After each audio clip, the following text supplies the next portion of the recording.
ओ बांग्लादेश वाला भी इधर आ सकता है क्या?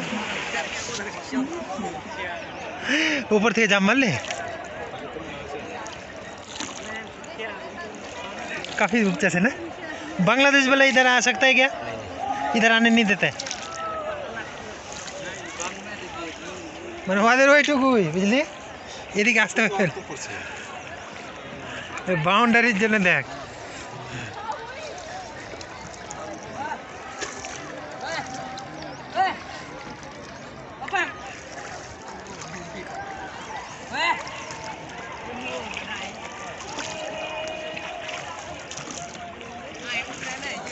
যে বড় পানির এরকমই আছে বোটিং করেছিলাম আমরা আমাদের আসাম রাইফেলের বোট আছে তাদেরকে বললাম হ্যাঁ আগে থেকে বলে গেছিলাম যে ঘুরাইলো ব্যাপক লাগলো মৌসুম ছিল এখন